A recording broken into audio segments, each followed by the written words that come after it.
Thank you for having me. I want to give a shout out to my representative, Dagmar Avelar. She's the reason why I'm in this room right now. And I just want to start with my full name. I think that's a good beginning. My name is Luis Mauricio Antonio Rodriguez Campa. I was given that name by my parents, obviously. I was born in Zacatecas, Mexico. And I was brought to this country at the age of like 2 or 3. My parents brought me here. My dad came first to the U.S. in search of, the American dream, of working to provide for his family a better future for myself. And I was brought here, después, a little later, and we landed in the city of Chicago. So I grew up in the city for a little bit until back in the 2000s. Cicero wasn't really the spot to be at because of all the gang violence and everything. So my parents decided to move out to the suburbs, and we ended up deciding to go to Bolingbrook, which is where I grew up. I went through public school, and it was a growth time in my life. I didn't really know what it was like to be, or what it meant to be undocumented up until like middle school, where I couldn't go to a field trip because I didn't have a social security number or like some sort of documentation that impeded me to register and to go. So that's when I guess I first began to realize like, I'm not the same as my other friends. I don't have these things called like papers, So I started like questioning about that, and it was just it was kind of tough growing up, but yeah. And middle school is a tough time, anyways, right? Without having issues about your status. Can you tell me what kind of kid were you growing up, and what are some of the things, maybe some of the ways that your parents influenced you and your values as you were growing up? Yeah, so I was a shy kid. At first, from the little things I can remember, I grew up with my family in Mexico. I still have memories of this, and I've being surrounded with like all my cousins and everything. I was a little bit happier, I guess. When I came here, I had a few friends. And I just kind of keep to myself. I was very creative. I guess I really like coloring. I got involved with a lot of little art projects and stuff like that. I always liked working with my hands. The way that my parents kind of let me be was, they would buy me sketchbooks, and so I would sketch whatever was on my mind, and I would color. Sometimes if I didn't have paper, I would color on the walls. My parents don't like to remember that, but yeah, that was me.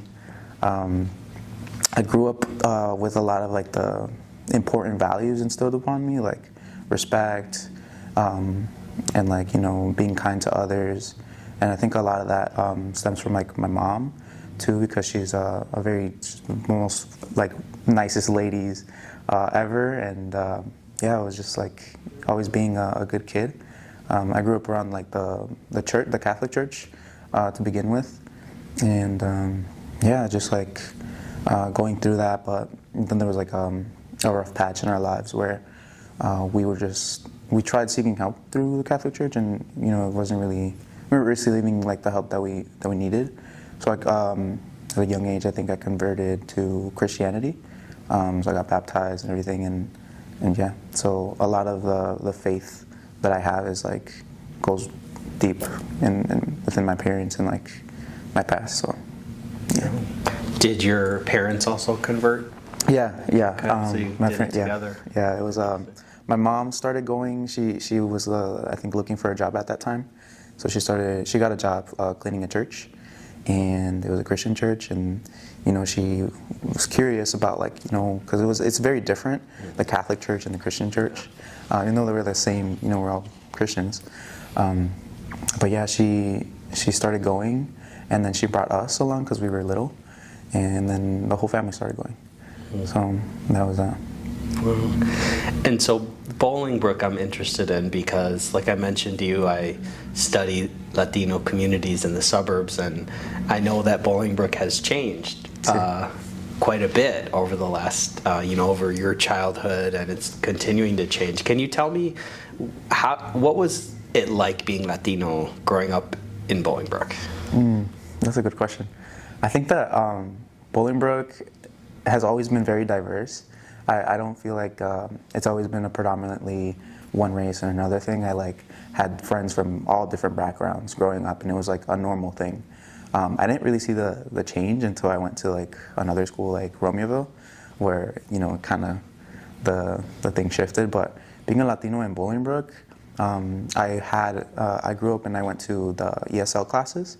So I had English, the English second language classes, all the way up until 3rd or 4th grade, when I got switched because my English levels were really, really good. They were developing. This is so weird because the only thing I practiced or did to help me with my English was watching cartoons and having friends that spoke English and stuff. So I think that that was interesting, but it was like a good thing to be not part of those Spanish classes anymore and fully brought onto the English system. So I don't know. I guess it's a backhand sort of thing about that, but yeah, it's there was a lot of kids that looked like me, but perhaps not in the same situation as I was, as I later came to find out in middle school. My friends were Latinos, but they were first generation or second generation, not undocumented like myself. Mm-hmm. Yeah, well, thank you. And so you talked a little bit about kind of discovering that you were undocumented. Can you walk me through a little bit? So you learned kind of what that was in middle school, and can you tell me how your consciousness developed over those years? Yeah, so it's funny because I found out that I was it's kind of like a derogatory term that it was used a lot. It was mojarra. Mm-hmm. That I was that, and it was just what does that mean? I thought mojarra was a dish, a fish.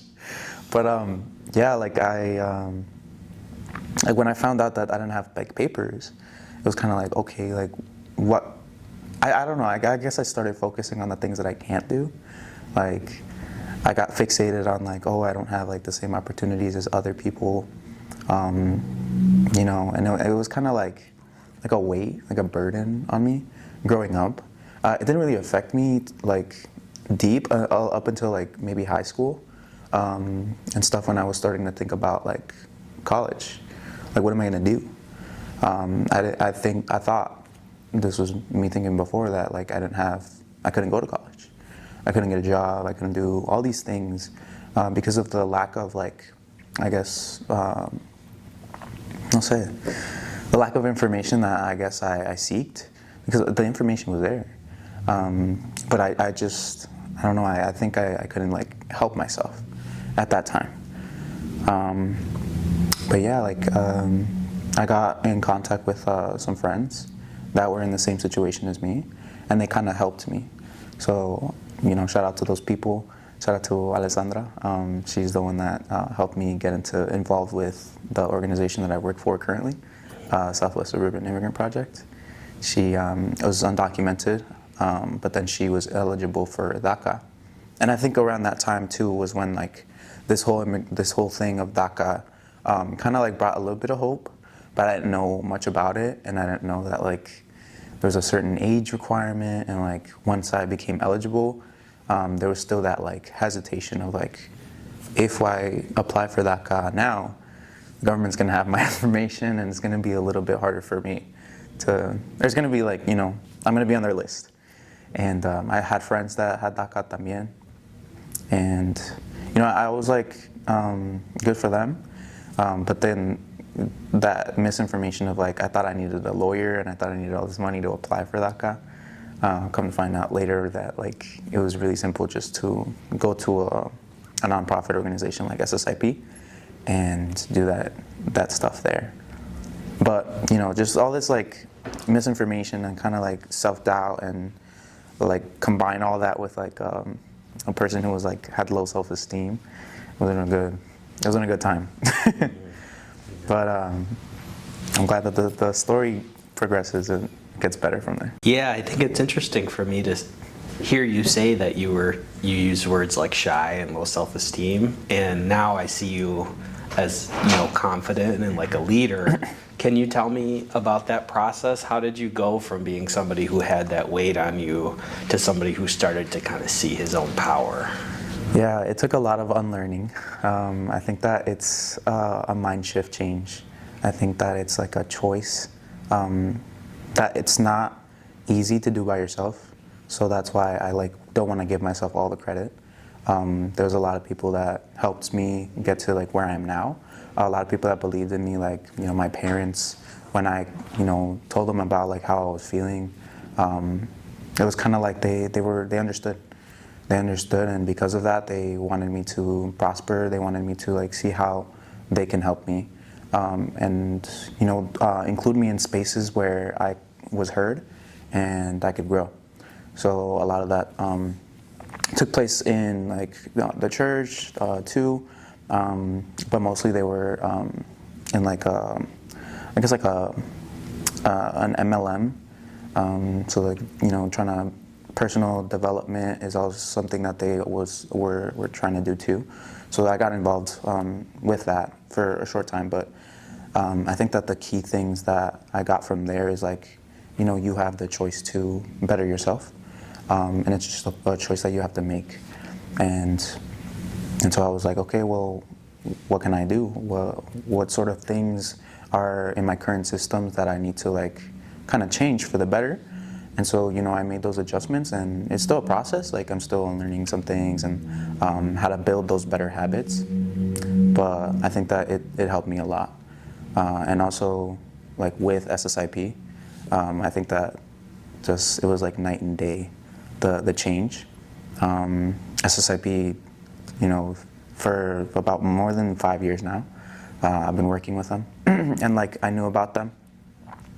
And I think, since this all happened like around the same time, I was going to college because of the information that I had gotten from SSIP, and like I started doing my own research, and I found out that JJC was, they're a Hispanic serving institution now. But they had like this program where you can still apply and be undocumented to whatever program you want to go into. And I started working with SSIP around like 2020, like officially 2020. But I had heard about like this Day of the Immigrant, and I had gone to like this huge event where there was like food and live music, and it was like a place where I find like happy memories of just like rolling down the hill wherever we have the venue. There's like a big hill. You like roll down. You're just playing as a kid, but you're playing with like your friends that look like you. And I got involved into volunteering, and from there, I think I did really well. I broke out of my shell. Like I had to, because it's a lot of like talking to people, a lot of like getting out there. So yeah. I'm very interested in your work in SSIP, and I want to ask you about that in 1 second, but one question before that.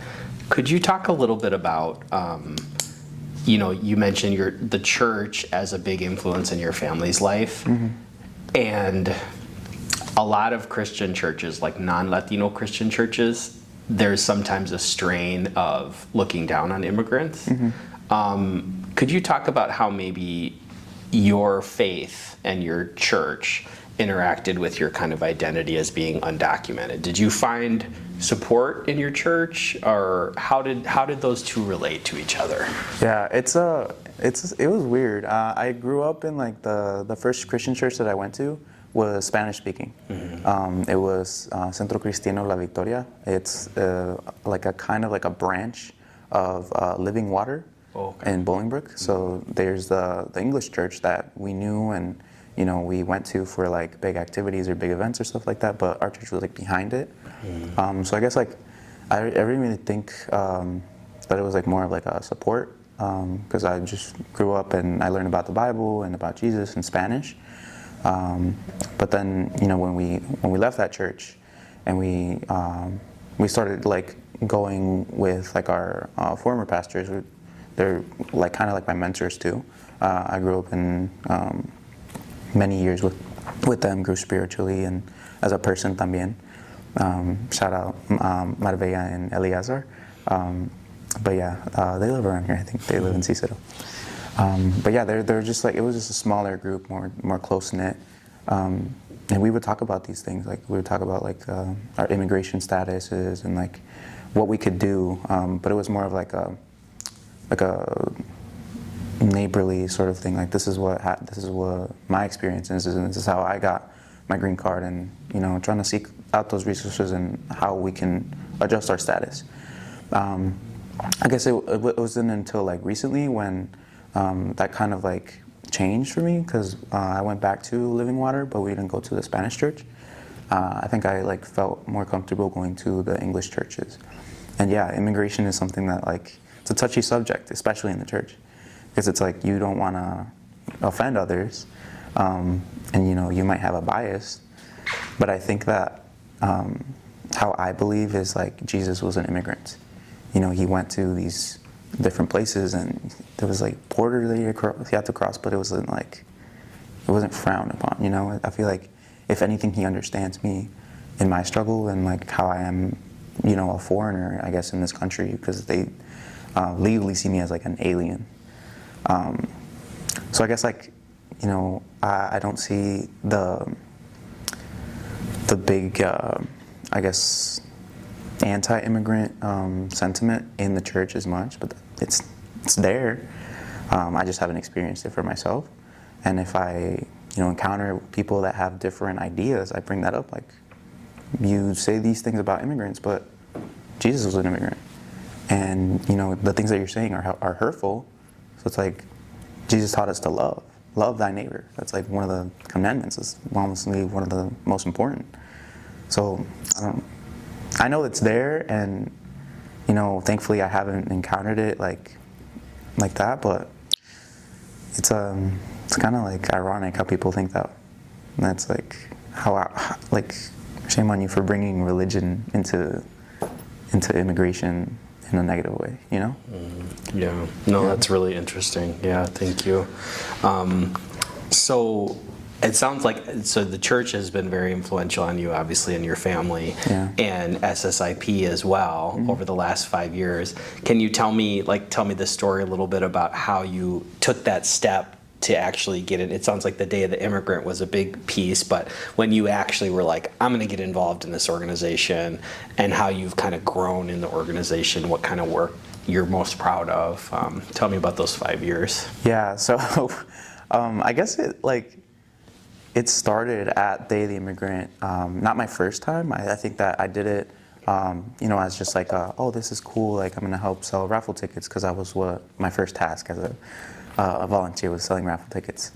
I think the second year that I came around, they had an opening for a super volunteer, which is like an all-day thing, and it was backstage. So there was like, you had responsibilities, and you had to be, on your toes.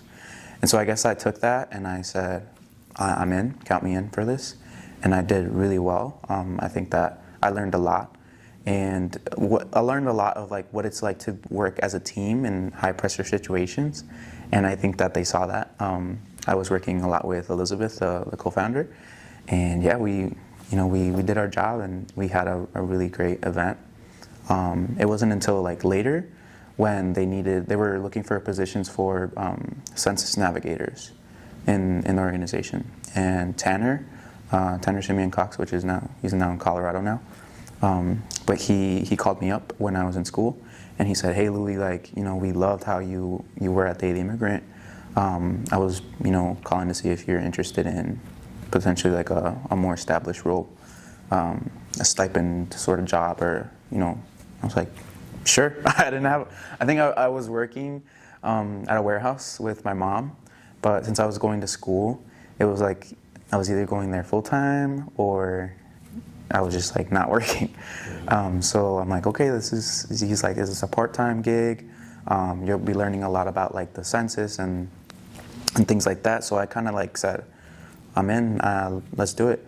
I have a lot to learn, and he mentioned a lot about like growing in my leadership, and that's something that I was like, yeah, let's do it. If I don't do it, like who's gonna do it? So if not I, then who? Because it was like a lot of outreach to our Latino community and about the census, and I think that when he called me up and he told me about the census, I'm like, I like knew sort of vaguely what it was, but I didn't know like it happens every 10 years. It's something that is very necessary for like data and things like that. So I was like, yeah. And then from the census, I worked with a team of like individuals that were like similar to me, like Eric and Claudia and Jimena. And yeah, I think from there, things just started picking up. But it was like around the time where COVID hit, because it was 2020. So we went through COVID together, and the pandemic was just its own monster. I think that we all had to learn to adapt. And adaptive leadership is something that SSIP values. It's like things are changing, but we still need to do the work that we need to do. So how do we do that? How do we change? How do we pivot and achieve our goals? And yeah, from the census work came like the electoral work, because as you know, the 2020 election was that, and we did that work. And I guess I like continued to stay on board with SSIP and continuing to grow as a leader. But I think it stemmed from like that change in me. Is like, okay, I need something different. I want to help out however I can. And so yeah, I did that. From a census navigator to like the first democracy project that we did, to like a health navigator, helping people that were, because the pandemic was still happening and people were in quarantine, they couldn't leave their houses. So how do we get the resources that they need to their house?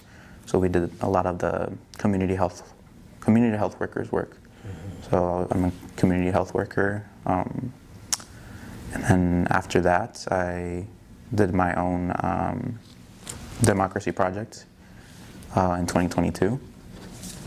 Because the first time, it's the pandemic, we didn't hit our numbers at all. And I think that I needed to actually get a taste of what it's like to do the democracy project and hit the goals and make an impact in the community. And I think that the fellowship that I did with ICER, the Illinois Coalition for Immigrant and Refugee Rights, I think that it taught me to achieve those goals and kind of even believe in myself more, and being able to handle that level of responsibility, because it's a lot. It's engaging volunteers, recruiting volunteers to, at the end of the day, when it's elections, to go out and remind those people that your vote counts. We did nonpartisan. Since we're a 501c3 organization, we do nonpartisan work, but it's just like getting those voters activated, and registering new people to vote. And that's the one thing that I hold that is kind of a good achievement is throughout those 2 or 3 months we registered 400, 500 people in Illinois to vote. So yeah, we knocked thousands of doors, called hundreds of people. It's amazing, and I know that's hard work. Yeah. I've done that work, and I'm interesting. Let's drill down on that a little bit. So you've knocked thousands of doors, registered hundreds of people. That means you've had so many conversations with folks, trying to get them to understand or motivate them to participate, right, in politics or in society. How do you do that? What do you say to folks to try to help them understand that their voice matters? Yeah. It took some learning for myself, because I thought that I was like, oh, I'm not into politics. That was my first thing. I'm not into politics. And I guess that coming from that mindset of it's not going to matter, politics, they're their own thing. It's whatever. It's not really important to me. And learning that it is, and that our politicians do they are responsible for our voices to be heard and for them to like make decisions that are going to impact us. So once I realized that, I'm like, snap, like I need to do something about this. And so when I'm at the doors, when I'm talking to people about the things, I think that the priority is what things are important to them. Like, where are you placing your interest? Do you think about like your children because they're in school? Oh, okay, let's talk about that. Let's talk about how the school board, the elections on the school board level, they're also important. Because it's what your kids are going to be learning in school, and like, do you want to have a say in that? People are like, oh yeah, that'd be nice. It's like, okay, well, this is why voting is important. Or, for example, healthcare. Healthcare is something that I think that it should be available for everyone. But if you ask other people, they're going to be like, no, because Latinos and these like underserved communities only take, and we don't want to give them healthcare. It's like, what do you think about that? And we ask them, and they're like, oh, that's not fair. That's right, it's not fair. So what are you going to do about it? Go out and vote. Go out and vote for these things that are going to impact you in the future. And it's like, if you let your seat at the table let to someone else who's not going to have your best interest in mind, then that's not good, right? And it's something that our community is like, but I can't vote because I don't have papers or whatever. It's okay. I don't have papers either. Well, look at me. Look what I'm doing. I think it's like, it takes some leadership también to go and say, okay, well, what can I do about this situation? It's like no quedándose con las manos cruzadas, not being with our hands tied. It's like, okay, we can't vote, but we know someone who can. And we know that that person has like similar interests in that we do. It's like, okay, well, kind of like activate them to go out and vote. And that's how you make your voice heard. You voice your opinions to the people that are in your circle, and you do that. But yeah. Yeah, that's so fascinating. I feel like, because I'm a community college professor and work with students a lot at the high school level too, and some of the best folks who register people to vote can't vote themselves. Yeah. Right? They're the most active. Right. And they're the ones who, are pushing people. And so you all have a really important role, and I thank you for that too. Got a couple more questions for you. So you started out, like, when you were telling this story, you said you're a little bit shy, a little bit, didn't have the confidence that you have now. You were younger, but were not as involved. But now you've had your hands and your voice kind of in the Latino community. You've talked to a lot of people, a lot of people. What do you feel like you know now about the Latino community that you did not know before you got so involved?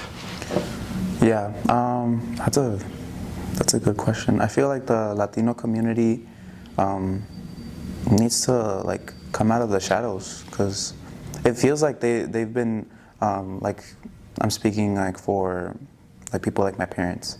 They're still living in this like fear that at any moment the immigration's gonna come and they're gonna deport us or things like that. And that's not true. We actually fight to have Illinois be a state where there's no detention centers in Illinois, and that's something that we hold, and we want to like share the message too. Like, immigration cannot work with police officers here. So that fear that's been like with us for as long as I can remember of just immigration and these things like public charges, fear-mongering tactics that have prevailed in our community. And I think that we just need to like learn more. And our community is open to learning, but it's going to take a lot of like unlearning to get to where I think we can be more powerful. And I think that the Latino community is starting to make that shift and learning that we're really here, and if we become united, then we can make a real change. But again, it's like that fear. It's like, if I don't want to rock the boat, But I don't think it's not like something that we can't change. I think that's it.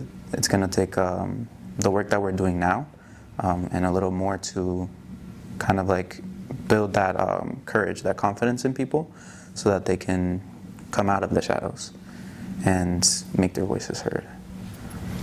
That's a great answer. Yeah. Yeah, that's very insightful. So I appreciate it. So kind of last question, is there anything about you or your life, SSIP, your future, anything else that you would like to share, or anything that we didn't talk about so far that you'd like to talk about?